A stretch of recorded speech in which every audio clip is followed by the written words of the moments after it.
Well, a hush has come over the room, so that's my cue to start. Good afternoon, everyone. My name is Sarah Bauerle Danzman. I'm an assistant professor here in International Studies. And thank you very much for sharing your Friday afternoon with us. I'm thrilled to be chairing this panel on incentivizing sustainable development.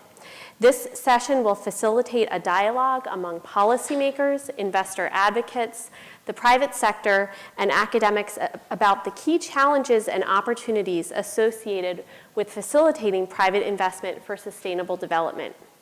Panelists, as well as you in the audience, will be instrumental in helping shape the research posture of the Tobias Center's Private Investment Research Cluster.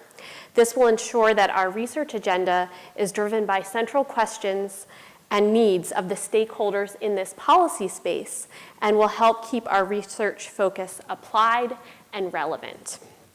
Before I introduce our distinguished panelists here today, I just want to take a moment or two to define the challenges before us. Every year, somewhere on the order of about $1.7 trillion, give or take, in direct investments are made across national borders. While historically most of these flows have concentrated in developed countries, this is rapidly changing. Now, it depends on the year precisely, but developing countries now receive around 40 to 50% of foreign direct investment flows each year. And FDI is the single most important source of international finance for developing countries, ranking above bank lending, portfolio flows, as well as remittances and official development assistance. And that's why we, this is a conference on development. And oftentimes when we think of development, we think of aid. But foreign investment increasingly is incredibly important for scaling up economic development and growth in both the developing world as well as the developed world as well, because we do know right here in Indiana, we receive quite a bit of foreign direct investment, and that has helped keep our manufacturing sector relevant in today's globalized world. So this is an issue that speaks to development both abroad as well as at home. In a globalized world, FDI is central to economic development because multinational firms, which are the entities doing foreign direct investment, bring much needed capital, employment, technology, know-how, and trade to the places in which they locate. Governments across the globe have invested substantial resources in attracting multinationals, whether they be the national government of Turkey or the city government of Bloomington, Indiana, that has an economic development program. Particularly since the global financial crisis, localities have engaged in fierce competition for these mobile investments. They do so to generate jobs and contribute to economic dynamism. Look no farther than the headlines today of the bidding frenzy over Amazon's second North American headquarters, and you see how this is an issue not just in the developing world, but in the developed as well. And yet, these seemingly increasingly desperate attempts to attract multinational firms continue despite growing evidence that incentives are rarely pivotal in firms' locational decision-making. This, combined with constrained government budgets, has led to vocal critiques of what are often characterized as giveaways to rich, unaccountable multinational corporations. At the same time, the growth of emerging markets has changed key characteristics of FDI flows. While foreign investment has traditionally been done by multinationals headquartered in the US and Europe, in recent years, emerging markets have become important sources and not just recipients of investment flows. Much of these investments occur through state-owned enterprises. According to the most recent World Investment Report, just 1.5% of state-owned enterprises now own about 10% of all foreign affiliates that exist worldwide, and that has created some consternation. These trends have created challenges as well as opportunities. in the ways in which governments, international organizations, and the private sector must react to changes on the ground, and also in the ways in which they need to do a better job communicating the benefits of foreign investment. And while they're at it, they must also take a hard look at the distributive implications of the globalized economy and what can be done to moderate the worst excesses of these inequalities. Luckily, there are clear paths forward. In particular, the UN announced in 2015 the adoption of 17 Sustainable Development Goals, or the SDGs, which aim to end poverty, protect the planet, and ensure prosperity for all. These goals are incredibly ambitious and require coordination at multiple levels. In particular, and of particular relevance to this panel, the SDG goals related to infrastructure, clean energy and water, and high-quality jobs will require private sector investment. And this is because the funding gap between what finance is needed and what governments and donors are able to provide is about $5 to $7 trillion a year, which equates to about 7 to 10% of global GDP and about 25 to 40% of global investments, depending on the year. So the question of the day is, what can governments, international organizations, businesses, and civil society do to encourage sustainable development, both in emerging markets and closer to home? And how can our center help by providing research as well as training of students who want to work in this field? Luckily, we have a wonderful panel here who can help us wrestle with this question. And their full bios are available in the conference brochure that's available in print form and then also on the conference website. But let me just briefly introduce them. So directly sitting next to me is Adam Hitchcock, who is a proud IU alum and is currently managing director at Guggenheim Partners. Before joining Guggenheim, he served as the chief of staff of the White House Council of Economic Advisors. He is a member of the Dean's Council at SGIS, right here. And he also maintains connections to policy advocacy, including by serving on the Studies Committee at the Chicago Council, and he is a member of the Atlantic Council. He provides much needed context of the private sector here on the stage.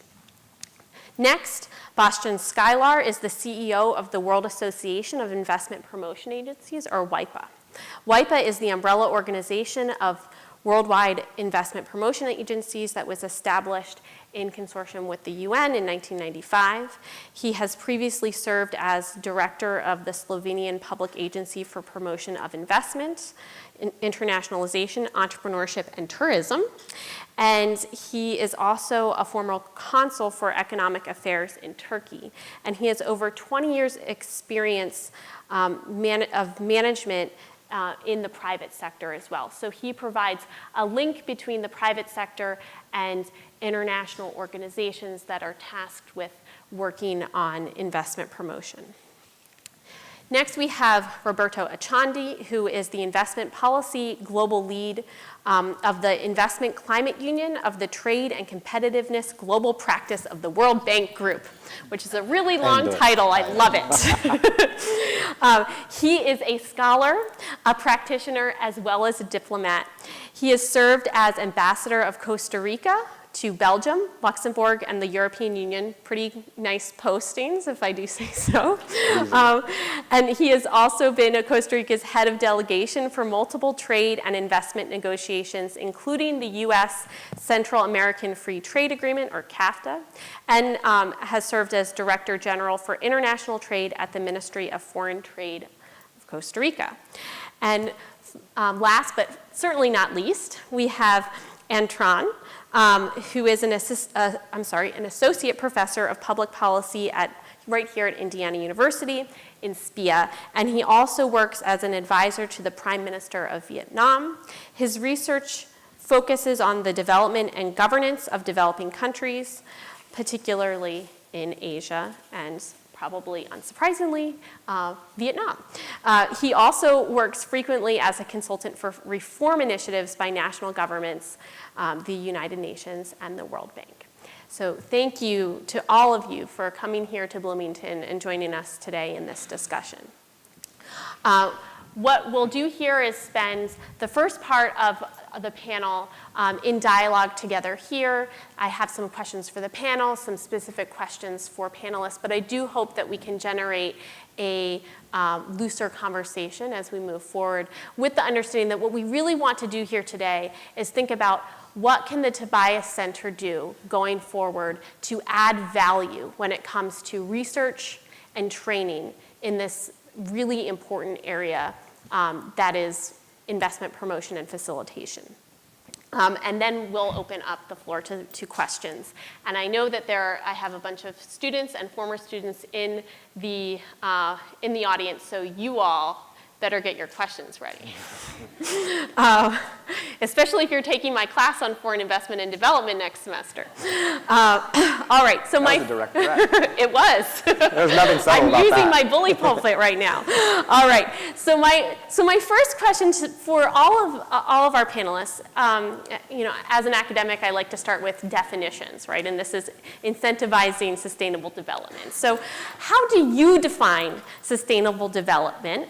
And in your mind, what is the most exciting opportunity in the area of private investment and sustainable development? I'll throw that out to the panel and feel free to jump in. Roberto always likes to go first, so Roberto? Well, thanks a lot, Sarah, and thanks to all of you for giving us the chance to be with you today. And I really want also to thank the Center for enabling this dialogue to happen. Just a caveat, I work with the World Bank, but everything that I say today will be my own experience, not an official position of the World Bank, and mostly because basically because I also feel at home, in the sense that I was a student like you. I've been in policy, I've been in academia as well, so it's a real pleasure. So let me go very quickly. Sustainable development. I think that all of you have read many definitions about sustainable development is. And when we talk about development, I think we get a very clear idea. I think that the key is on the word sustainable. And I would like if I had to just synthesize this in a simple way, when you talk about sustainable, we're talking about upgrading, yes, economic upgrading, environmental upgrading, social upgrading, political progress too. But then the key is a balance among different components. And that's what is the key for sustainability. Let me confess that I've been a little puzzled today, because in this conference I've been hearing the development community. If you take a broad definition of sustainable development, everybody is a development community, because everybody's in charge of generating this upgrading. So that's one dimension of the definition. The second that I would like to introduce is the time dimension. The sustainability is also what we do today will be sustainable for future generations. So it's a time dimension. And I actually would like to say what I don't think is not sustainable development too, because sometimes, and later that we're going to talk about measurements, part of the problem is your mental framework to address the questions. So for example, when I say development, I think that development is an outcome, it's a result of policies and efforts that are the responsibility of the people. Development is not charity. Development is sure, entails cooperation, sure, but the development is the aspiration of everybody in the world. I work in 92 countries, and the demand that every single government, no matter if it's Kenya, Mozambique, Costa Rica, Mexico, or Mongolia, is to make the people live better. It's exactly the same mandate that all the government in the US has. And that's what everybody wants. It's a responsibility, it's a result of what you're doing. And I think it's important, just with this I will stop, not only to think in development in country terms. The development is a relative term as well. You are developed or undeveloped regarding who. And what is your point of departure? And sometimes we tend to think about developing countries and developed countries. Sure, there's a reason for that. But mind you, we made a map of Brazil, for example, and I can do the same in the US. And Sao Paulo has the same level of development as Singapore, certain areas of Sao Paulo.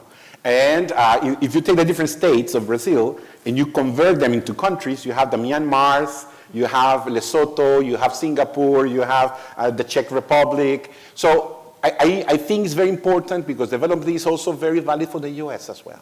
Don't think that this is a simplistic way. And last but not least, I think to wrap up, I wanted to finish this, and I promise I will be quiet, but you provoked me to talk. So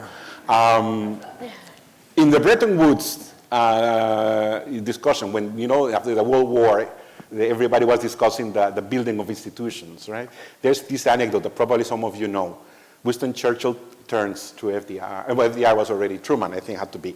And he says, you know, Mr. President, we won the war. The real challenge is how to win the peace. And I want to finish with that phrase because institutions that govern, and this is a governance, global Center for Studies, has a lot to do with peace. The sustainability or the conflict or problems that we have today are the result of lack of balance that have been exploding in the political sphere or in economic sphere or in different areas. And you need also institutions and policies to work for that. So that's another dimension, I think, of sustainable development that is very important to keep. I really like that discussion of balance and that development is an outcome. That I think is an important thread to continue throughout the discussion. Others? Maybe I should. Yeah. Hello to everyone. It's great to see the students around, especially. I guess this is the sustainability. So the future. Okay, we are not that old, but I guess we are coming to the end slowly. So this means that we are not anymore sustainable, but you will be sustainable at least for some time. What I sincerely believe, sustainability goes together with, let's say, the time component, as Roberto said. So in the long term, we should think what we will bring to our planet, what we will bring to students, even to our youngest children, let's say. So the well-being for the whole world, for the whole population of the world. And we all know that there are too many geopolitical changes. And if we want to be sustainable, we should think how we will develop our societies, how we will develop our acts to be in a long term sustainable. It means that in the long term, we will provide to our successors the same conditions, or I would claim better conditions if possible, although recent trends doesn't show like this. I represent the association which gathers together the investment promotion agencies from all around the world. So they are becoming more and more important in the recent times because investments are that ones who are providing sustainable development. And I'm sure many are not aware yet how important are, for example, these sustainable development goals. They are here, they are nice, they are colorful, super good, but when we speak with, let's say, our members, maybe they understand because they have business mindset, they are in discussions with the business sector. But their governments who signed the agreement are many times not aware what did they sign, I guess. This is how I see. Maybe I'm too much critical, but I guess we should all come together. We should, all the institutions, whoever is around and can do something, should come together and bring into the table same question. So it means the balance. So we should not pull away, but we should join the forces. We should not feel competitors, but we should feel partners. And then we can sustain any kind of goals. Thank you. Partnerships, very important here. Well, I think part of that, I agree with much of what's been said. But what I would also reiterate is like the importance of aligning incentives, because when you go, I'm in the process of building out this global infrastructure investment business, and if you think about an infrastructure asset that's being built in a country, and if you just approach it from the investor's perspective of how do I maximize returns, in the short run that might be particularly profitable. You might generate a higher RRR, but that's not a sustainable play in my view. And if you create a structure where there's the alignment of incentives, and it's not just the investor, but it's also the communities that are there. It's also the governments. And you make sure that all the stakeholders feel invested in the success of that project. You're more likely to have a long-term profitable asset. And to me, like, that's what sustainability is about. I'd rather have a long-lived asset that can generate returns for 20, 30 years, opposed to how do I strip as much cash out of this asset over the next 2 or 3 years.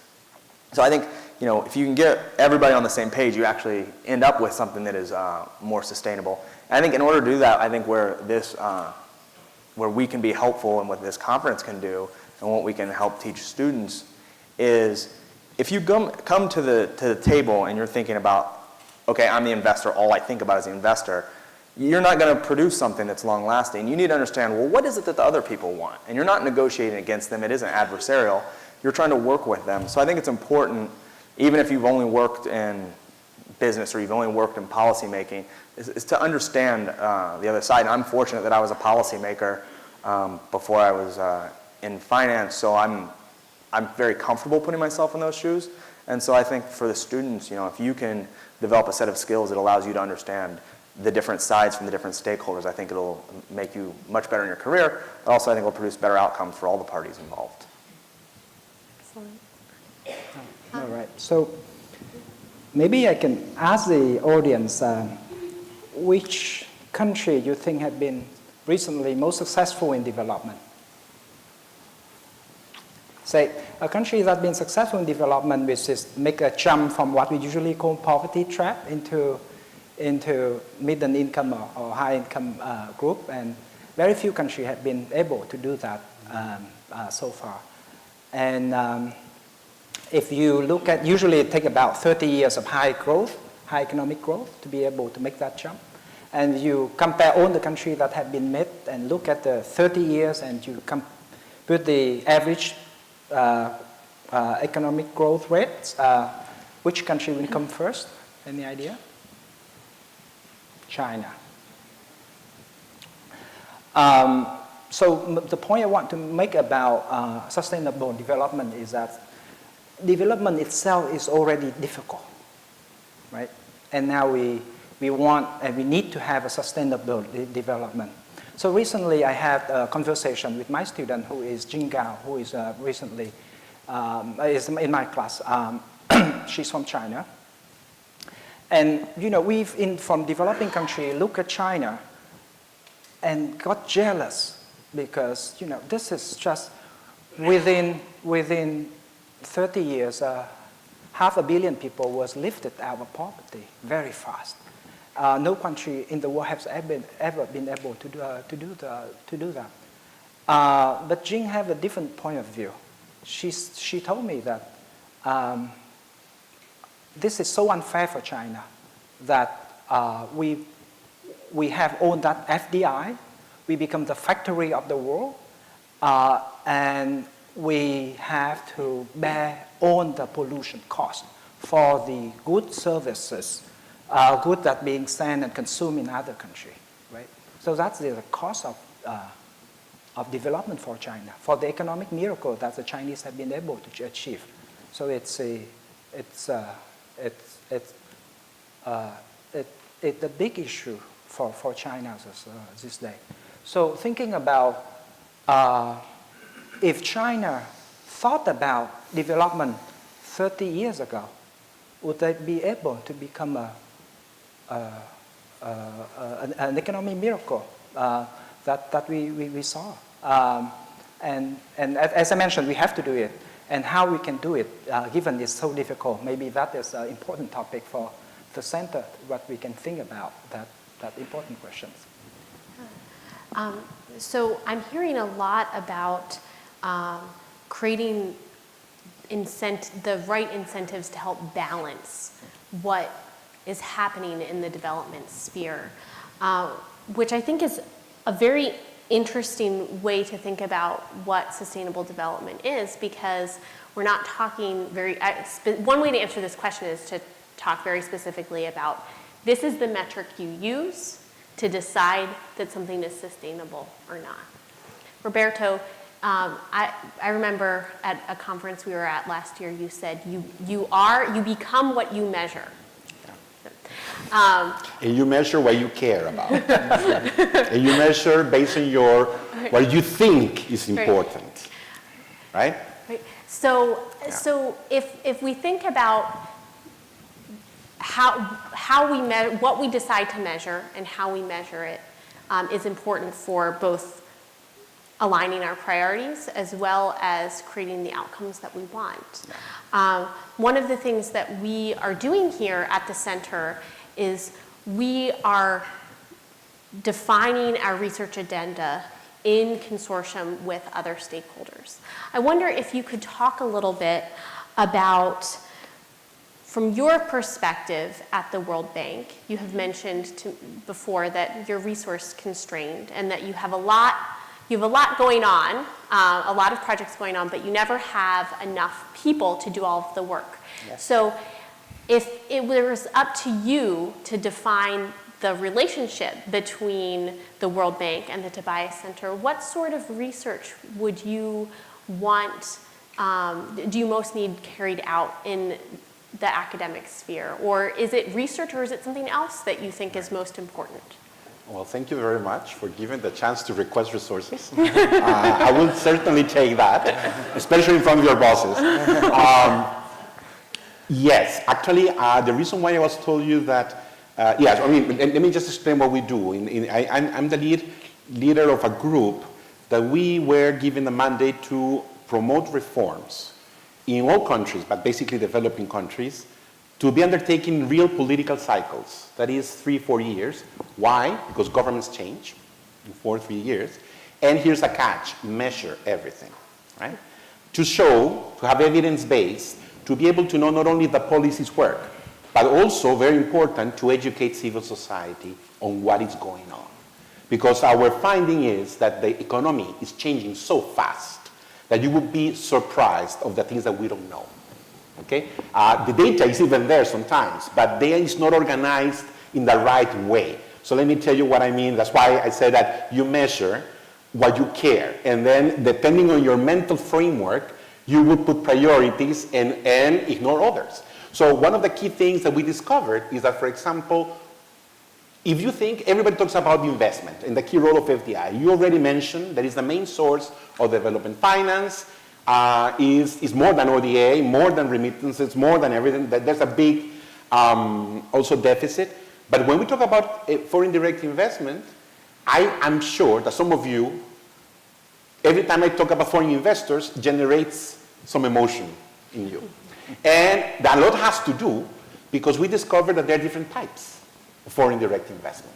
And each of countries tend to judge what their attitudes and policies towards investment depending on their historical experience. And each type of investment generates different socioeconomic and political and environmental impacts. So very quickly, I don't want to take a long time, but that's the framework that I want to preach, and I'm preaching because I'm, in full disclosure, I am fishing for capital, human capital here too. I'm trying to generate a community and work together. So I'm sure that some of you, hopefully, will be interested in this. So there are different types of investment. So one is natural resources, or investors, FDI, that goes and try to extract natural resources. Two, there is the investment that doesn't go to exploit natural resources, but it goes to a country to serve the market, to sell goods and services, right? Three is the investment that goes to a country to export somewhere else. That's what we call efficiency-seeking investment, which is international production, right? And four is strategic asset seeking, which is basically investment that takes place when a firm wants to take a strategic asset. For example, Tata Industries in India. I don't know how many of you associate Tata with luxury cars. Probably you wouldn't, right? So Tata buys a strategic asset, Jaguar and Land Rover, to penetrate, right? And that's happening. Now, why? This is not only a theoretical framework. This is a framework that helps us to explain that different types of investment have different impact on development, and also historically, from the perspective of developing countries, the way that developing countries have interacted to the world. Today we have all the four types in most countries, but that was not always the case. There was a sequence. Developing countries started with natural resources, then wanted to import substitution industrialization, that was market seeking, then came efficiency seeking, which is international production, global value chains, and now developing countries are actually buying strategic assets. Yeah, believe it or not, almost 39% of all the investment. These investors, these multinational corporations that you hear, are no longer Chevron or IBM or US companies or European. Are Cemex, are Bimbo. I mean, the main producer of cement in the planet is Mexican. The main producer of bread in the world is also Mexican, right?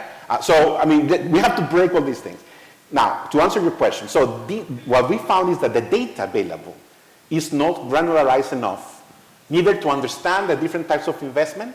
So we keep putting everything together, and of course, we get confused because we don't know which type of investment is working where and how, and that's why we need two things.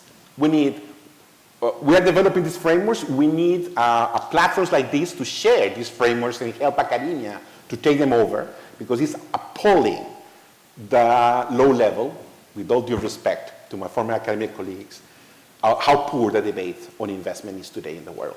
Extremely poor. Given the importance of the topic, the level of ignorance is really appalling. And I can challenge even the best universities in different parts of the world, and we work in different. So that's one thing. So we need to work on research on these frameworks, making them more granular, getting data, and more important then to train. So the training and the research is equally goes hand in hand. Because again, you will measure what you think is important. And if you don't know, if you mix everything, then you cannot measure the right thing. Thank you. Thank you, Roberto. That gives us some food for thought, especially on data collection. I want to turn a little bit to Adam, because when we think about data collection, that means that we need to be in an information-rich environment. And in your work, building out these infrastructure investments in emerging markets, my understanding is that when you think about structured finance, one of the problems here is that the risk ratios are so hard that it's hard to do these sorts of long-term investments. And if you could do them, and if you could create a product that has kind of 20 to 30 years of revenue generation, then we can unlock the potential of all of these pension assets that are locked up in a graying world, right, in a demographic changing environment. But we need to get the risk profile right. What do you need as an investor to be able to make those deals happen, and how can academics help with the models that you use to figure out the risks? Well, I would say one of the things that struck me since I've transitioned from government into the private sector is in finance, you'll hear people say, oh, that's too risky. And really, like 90% of the time what they're saying is, I don't actually understand that. So in reality, but no one in finance wants to admit they don't know something, so everyone pretends like they're super smart, and for the students I'll tell you they're not.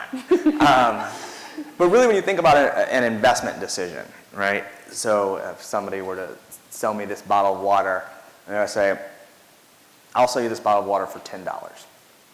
Well, if the bottle of water is worth $12, then me buying it, that's actually not risky because I know I've got a $2 spread on it. But if they're selling it to me for 10 and I don't know what water trades for, that doesn't mean it's a risky investment. That means I just don't know. So there's really three buckets. It's because risk is about the relationship of price to value. And so it can be risky because it's close to the same price or selling it for more than it's worth. It can be not risky because it's worth more than what they're trying to sell it to me for. Or there's a third bucket, which is I don't know. And I think a lot of times people in the private sector, when they look in investing in certain countries, they say, oh, that's risky, right? And it's, and right now people would say Turkey, right? They go, it's too risky.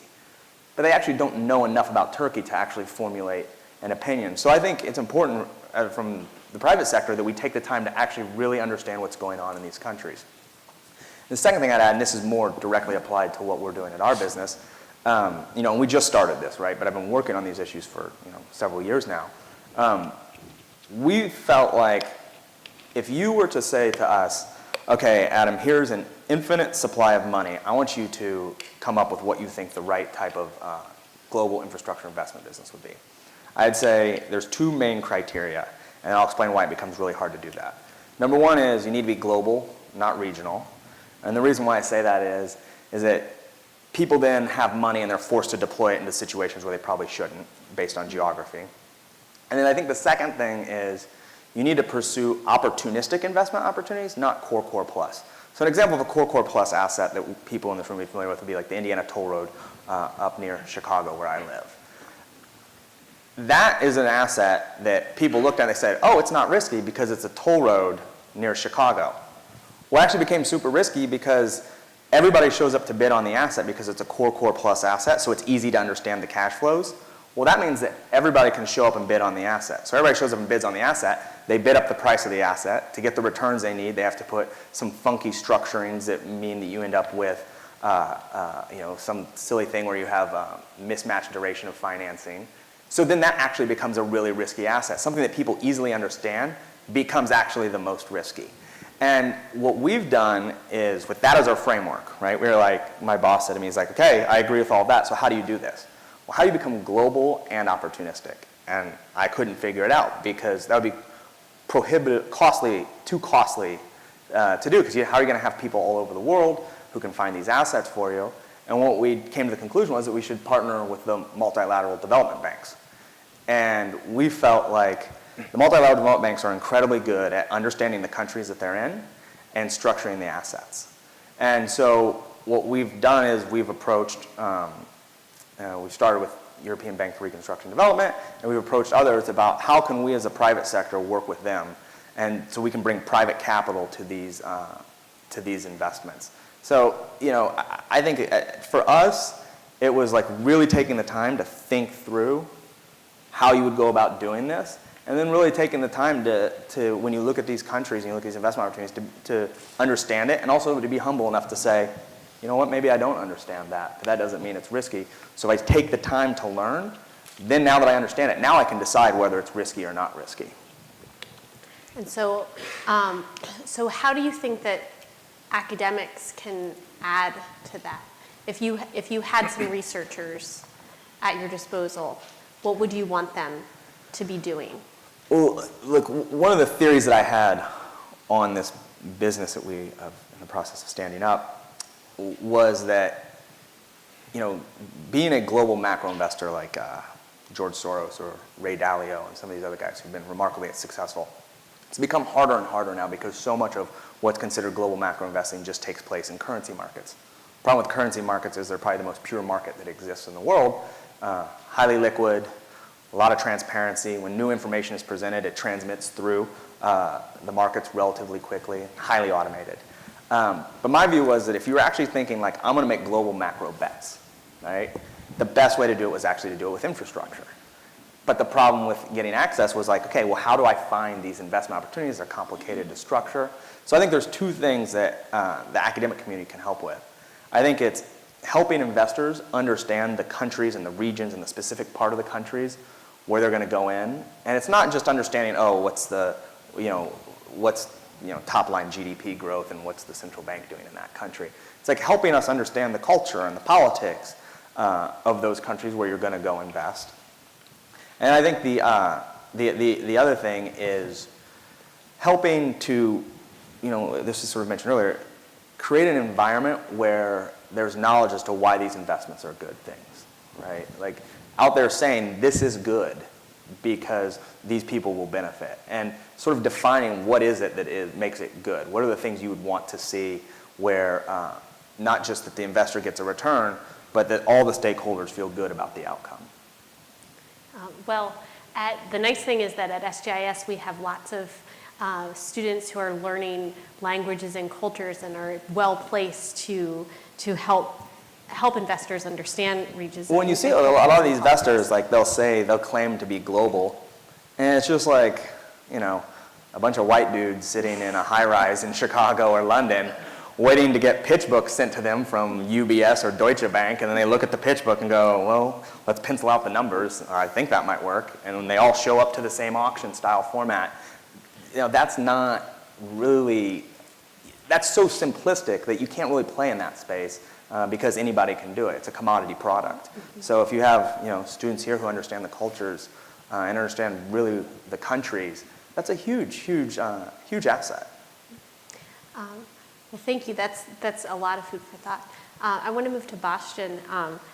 One of the things that you've mentioned to me multiple times is that the investment promotion agency officials oftentimes don't necessarily understand the business environment and what businesses need in order to succeed in their countries.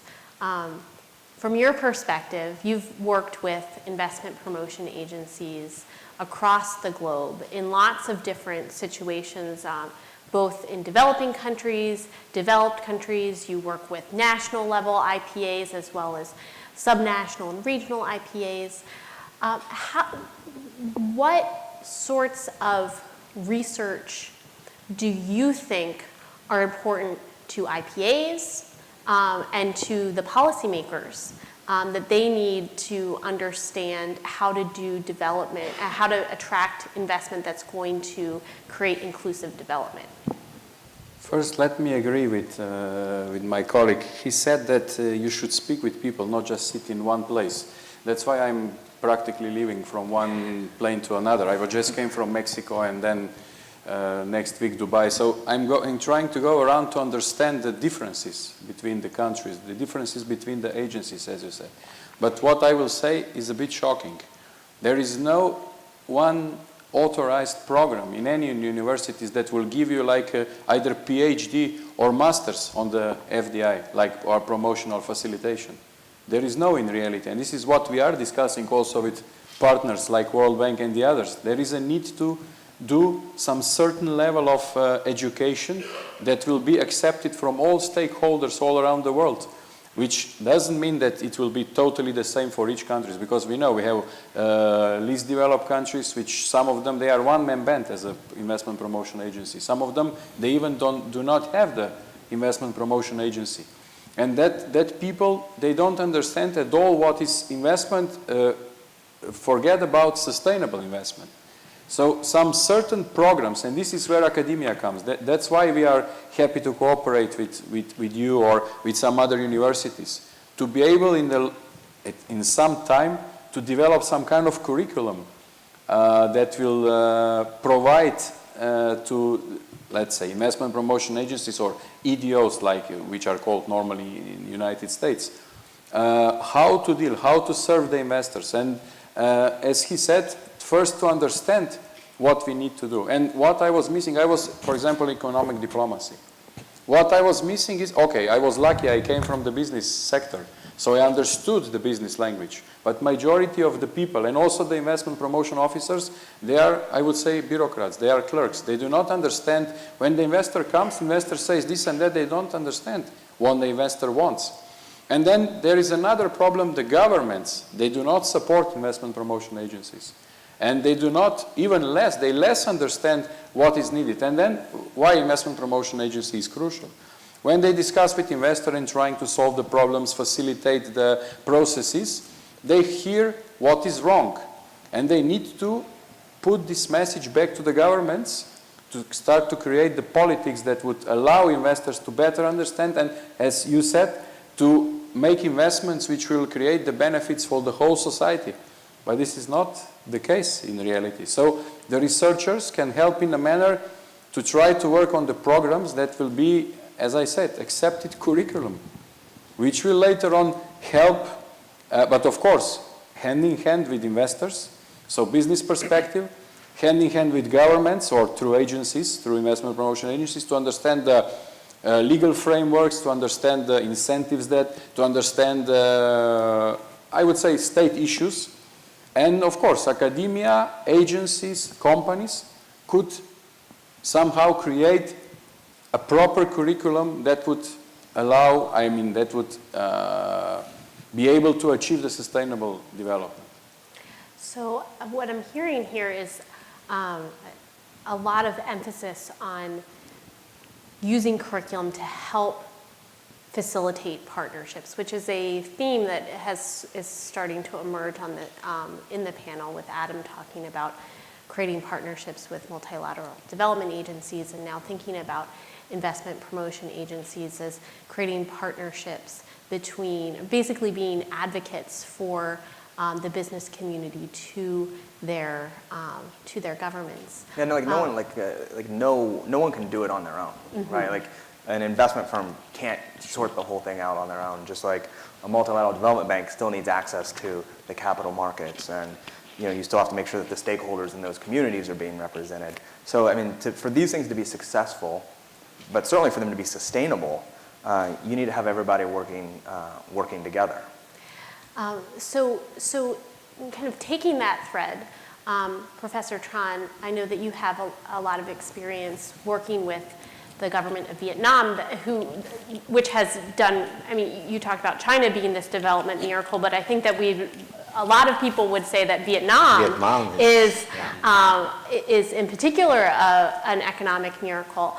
I wonder if you could speak a little bit to your experience and your knowledge on the ground in Vietnam, but also you have a lot of research that has thought about governance issues and corruption. And I wonder if you might be able to tie in here how you create these partnerships that do benefit all stakeholders, including the people who we haven't talked about very much on the stage yet, which are the workers and people who are not in government and not in the bureaucracy and not in the international investment kind of class. Right. Yeah, thank you. I'll try. I know it's a big question. It's a big question, and it needs more research. So one puzzle that you can see that China had been so successful in development, but you see no brand name from China, right? There's no Samsung from China. There's no Toyota. There's nothing equivalent like that in China. So the development of China has something. China is, by some measurement, is the largest economy in the world this day, but there's no brand name over there. So what's going on in China, right? So this is another.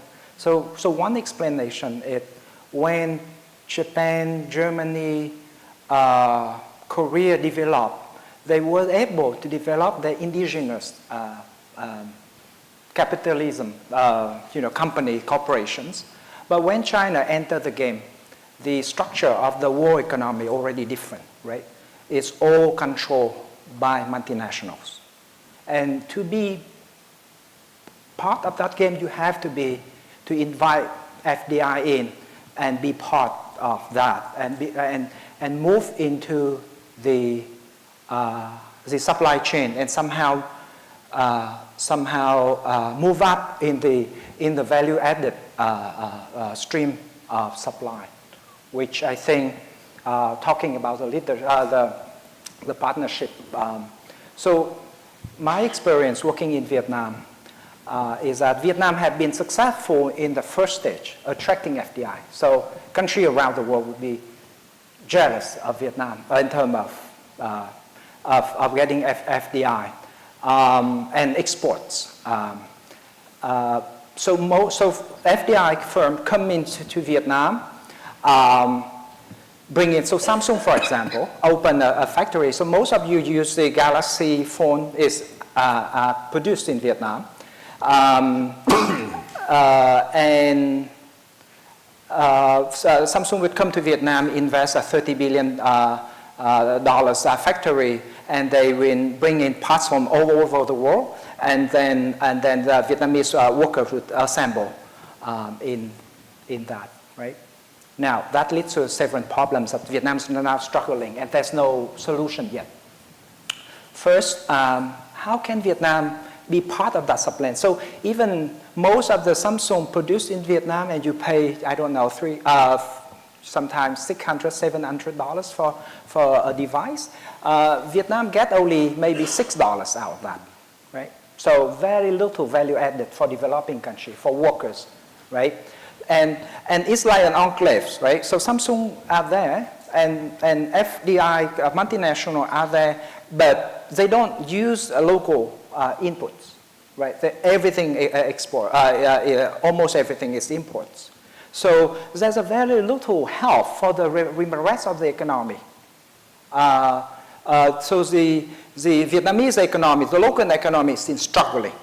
And the income for the Vietnamese people, mostly it's as the workers, assembly line workers, but very little. So creating that partnership linkages of the FDI sector and the rest of the economy is a challenge Vietnam is trying to address.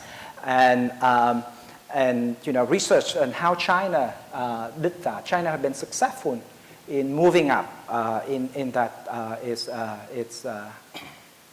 it's important. The point that you mentioned about corruption, but I want to mention a little bit that is probably more important this day is tax avoidance. So corporations in the US, 2/3 of them don't pay any corporate tax, right? This is in the US. You can imagine that in developing country, very little, only profit shifting so Oxfam has a program to name and shame, do analysis of multinationals that don't come and work and pollute in developing country, but don't pay enough tax. Measurement of that is extremely difficult. So we need data on that as well. There's many other issues that is important for FDI to benefit the developing country, but let's talk about that when Can I share a practical example? Absolutely. On everything that we're talking. First of all, I want to make an ad. Less than 2 weeks ago, we published this report, which is called Foreign Investors' Perspectives and Policy Implication. And I know that some of you might say foreign investors. Well, we surveyed almost 1,000, and a lot of them are national investors, depending on where you sit. Because we invest, we have African, we have Central American investors, we have the US. So this is important to understand what they do. But what I want to showcase is your question. What about the workers? I mean, what happens in this? And this is key to understand this game of globalization, okay? Because regardless of whether we like it or not, to fight globalization is as effective as to fight the law on gravity. I don't like gravity because of my weight. I have to manage it. And I think that's what a lot of people don't get it, really. The key is not whether you have globalization or not. The key is how you manage it. And let me give a concrete example, an anecdote in numbers. When Adam Smith, because I know that a lot of people will say, here's the World Bank talking about Washington consensus, blah, blah, blah, blah, blah. Trust me, I'm not that kind of guy. I come from Costa Rica, and I'll tell you my experience. But when Adam Smith wrote The Wealth of Nations in 1776, the richest country in the world was the Netherlands. And the gap between the richest and the poorest was 4 times. Okay? Today, we have never had these poor people in the planet. Ever. Believe it or not, I can share this data with you, with everybody. Globally, in 1981, we had 40% of people living with less than $1.25 a day, extreme poverty. In 2010, we had 14. Okay? In low income, that's worldwide. So they're from 40 to 14. Okay? In less than a generation.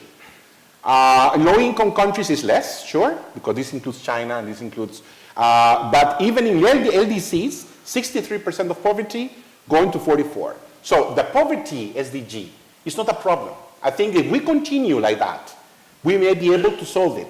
But the problem is not that. The problem is that if in 300 years ago, the gap between the rich and poor was 4, today it's almost 300. So talking about sustainability, is it sustainable when the inequality is growing? And the poverty is one thing, inequality is another. And we're living in a global world. Now, why? What happened? What is the thing? Well, let's talk about the workers. What type of jobs everybody wants? Well paid, better paid.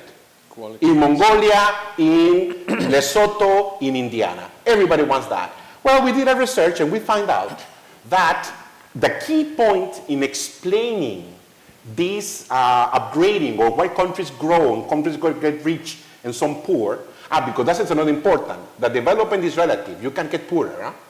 Newsflash. The US can become a developing country one day. Okay? That happened also with a lot of developing countries who were superpowers or the top 10 countries in 1920, and today they are not, right? I won't say names. I don't want to finger point. But anyway, Latin America. my point is, how does it work? Well, it happens that we learned that the key in difference is what do you produce. In 1776, we didn't have these machines. We didn't have electricity. We didn't have cars. We didn't have planes. We didn't have microphones. We didn't have all this technology that we have. So you would say, yeah, Roberto, but you're not saying nothing new. That's the importance of technology. Yeah, right, sure. That's the importance of education. Yes, right, sure. Well, let me say what is new, I think. We thought that everything, although the education you need, has to be done in university. Newsflash, no. I can have a PhD, graduated from Indiana, honors, and I still would not know how to do this machine. Okay? Human beings learn by working together, physically. We work together, we talk. I cannot have a cable and learn everything that Bostjan knows. I wish I had, but I can't. So if I want to learn from Bostjan, I have to work with him all the time. And what it means, the productive process. Where do you learn to do things? Guys, where? Newsflash. At work. The investment is the new school. Foreign direct investment is the new school. So if you are the socialist person, you should be promoting FDI as much as you can. Not because you want to help corporations, no matter where they come from, the south or the north or whatever. Because you want to help your workers.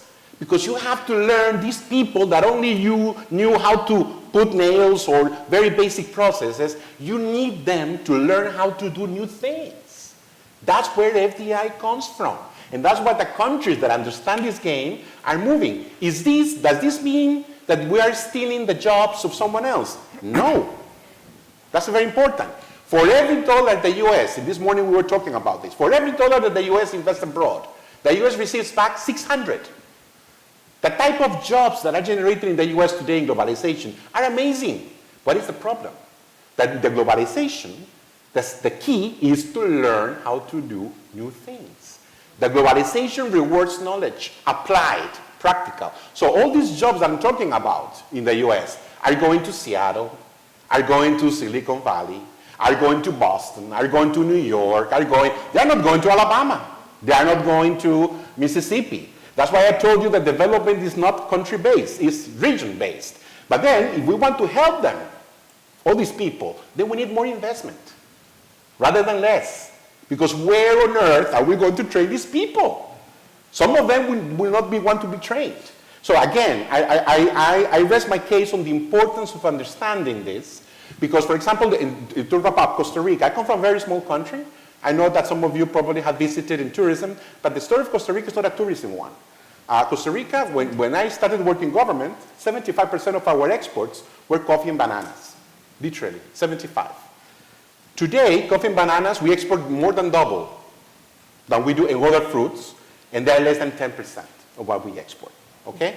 The main source of income of Costa Rica is export of medical devices, microchips, and guess what? We administer multinationals.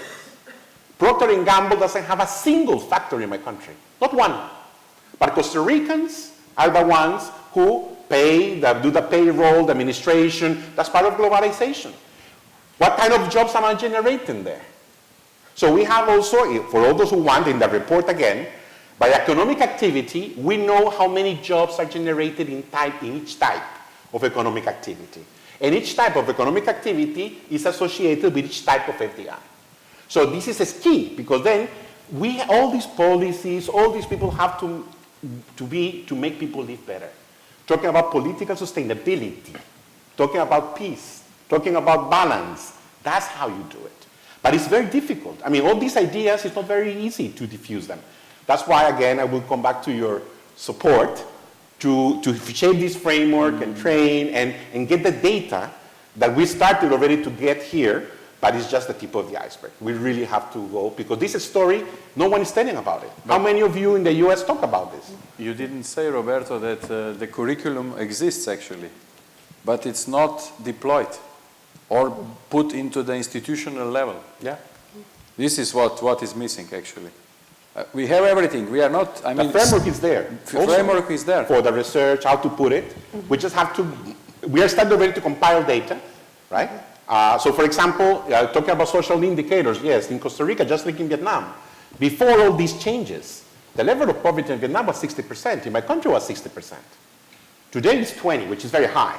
But let me tell you, despite that, Costa Rica has received more immigrants than the US and the EU combined in proportion.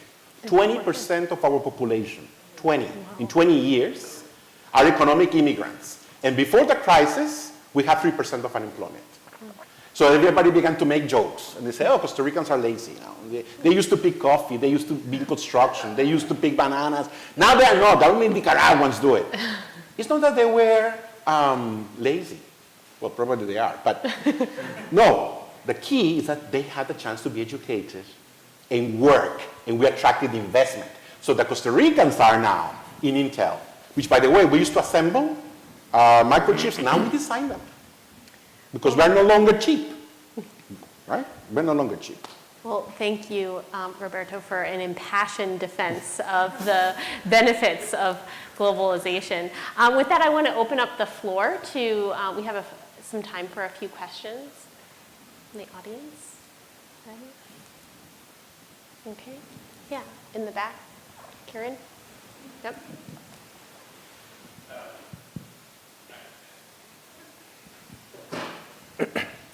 Thank you, first of all, for taking time to speak with us today. My name is Kieran Hatton. I'm a senior here in SGIS. And I was curious, there was a lot of talk about sort of partnerships, private-public partnerships, and the benefits derived from those. And I was wondering how useful those are in regards to best practice sharing, and so kind of two-parter, and if they're quality, then how do you sort of adapt those into places where resources are scarce? Maybe a question for you, Adam. I mean, I guess, you know, I can speak from, I guess I would say our experience at this new investment business we've done, is that I have been struck by, whenever we've engaged with some of the multilateral development banks, as to their breadth of knowledge. When you look at an infrastructure investment opportunity in a country, you look at two things. You look at the macro, which I think of as the interplay of economics, politics, and security. And then you look at the project itself, right? So you got to think about the project and the neighborhood in which the project lives. And I've been struck how capable the multilateral development banks are in both of those. Their analysis of the countries and that region in which it exists, and then their analysis of the projects and their structuring of these projects. I mean, it's really remarkably impressive, and that's why they have such, you know, historically low default rates. That is an example where we could never recreate that. If you gave me a $100 million budget annually or a $1 billion budget annually, and you said, go recreate that level of sophistication around the world, right? Because it's almost like you have to have people who really know the countries, and then you have to have people that really know how to structure these infrastructure assets. You literally could not do it. And that's why no major global bank is able to do it. But on the other side, okay, they're really good at this, but they need help accessing the capital markets. Because no matter how much money they might have on their balance sheet, they need access to the capital markets because the capital markets are always going to be larger. And also the capital markets are the most efficient form of capital as well. So that's where you're going to get your cheapest cost of capital. So if you can bring these two together, well, then each side is solving the other side's problem. You have all these dollars that want to invest in infrastructure assets, but they don't have a lot of places to go, which is why they end up, you know, overpaying for the Indiana toll road. And you have all these projects that need to get financed. And you have the multilateral development banks that are incredibly good at that. So I think you have a scenario where if you can better link these two, I think you could see a situation where the multilateral development banks are able to actually invest in more projects, and we get even more of the benefits that you just laid out. So that's an example where workers all over the world benefit from this partnership. And it's in many ways an informal partnership that happens to benefit not just the participants, but all the other people involved in the global economy. Professor McNamara, yeah. I was wondering if organizations like the Gates Foundation have gotten involved in partnering with companies like yours, the Guggenheim partners, to mitigate risk or to support some aspect of development that helps you mitigate risk. Is there a role for private donor funds or public donor funds? It seems that the objectives are a little bit different, but they have shared interests. Well, for sure where you could see these foundations involved is where they use their dollars, right? They have these foundations where they have to make investment decisions. And if they say, look, we prioritize, I don't know, access to water in South America. Well, then they can go to a place like us and say, look, we prioritize access to water in South America. Here's all this research that we've done, and here are all these players in South America that we think you should talk to. And also, by the way, we have a $5 billion foundation. We'll set aside $100 million to anchor the LP. And then once you've got that $100 million, at Guggenheim, you can go get money from all sorts of other sources. That's an example where I think you could see the foundations play a role. I haven't seen it. I mean, I think there's some. Yes, and actually we do it very frequently with the bank.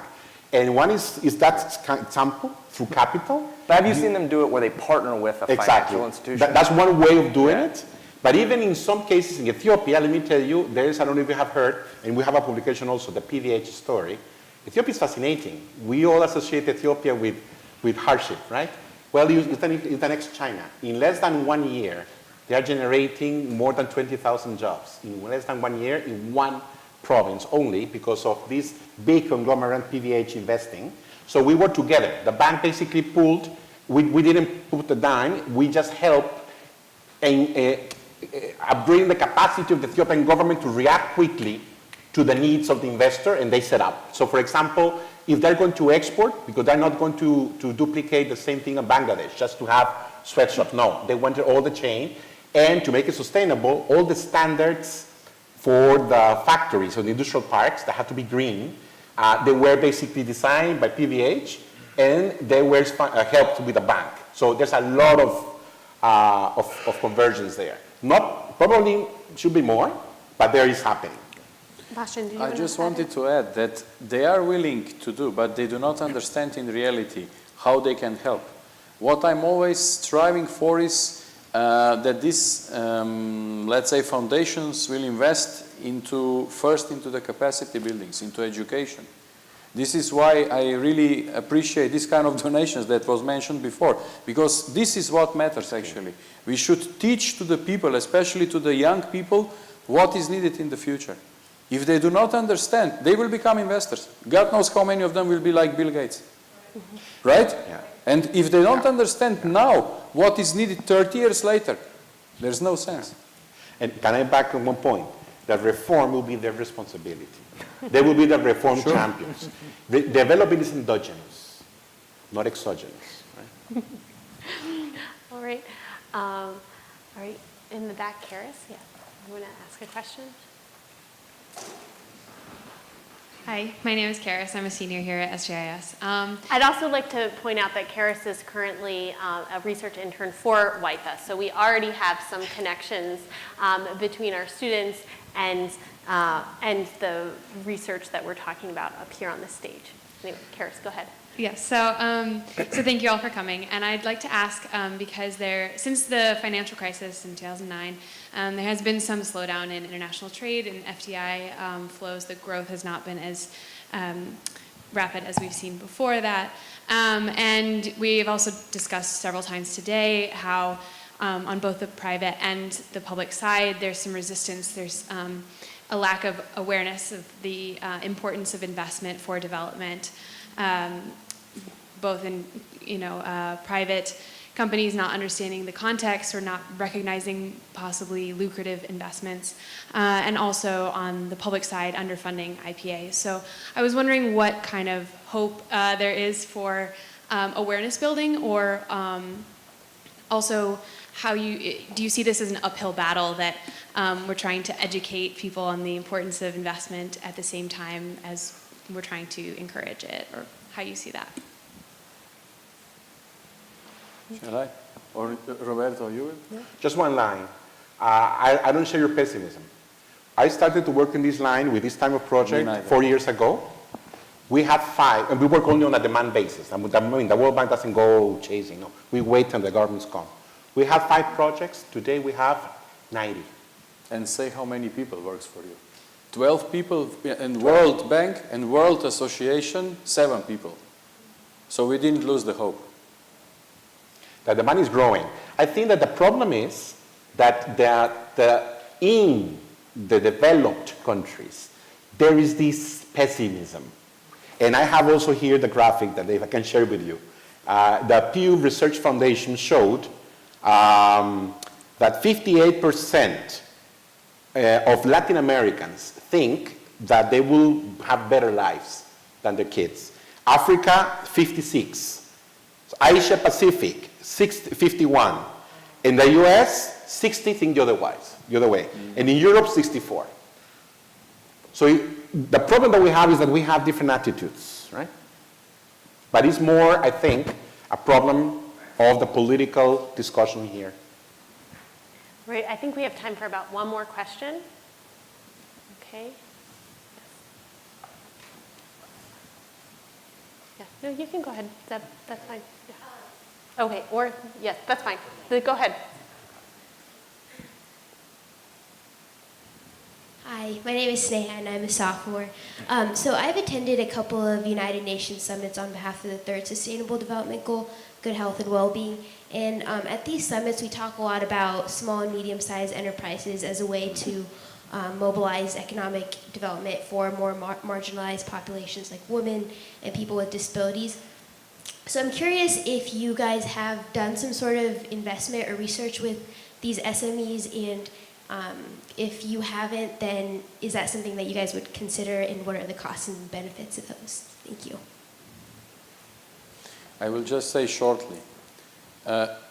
Everyone knows that SMEs create the most of the jobs, and according to 2030 agenda, 600 million jobs will be needed until 2030.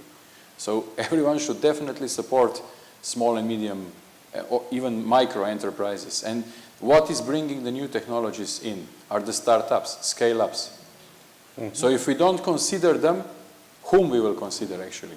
The corporations, many times, they are self-sufficient. But who needs help is the small ones. And they bring the brain in.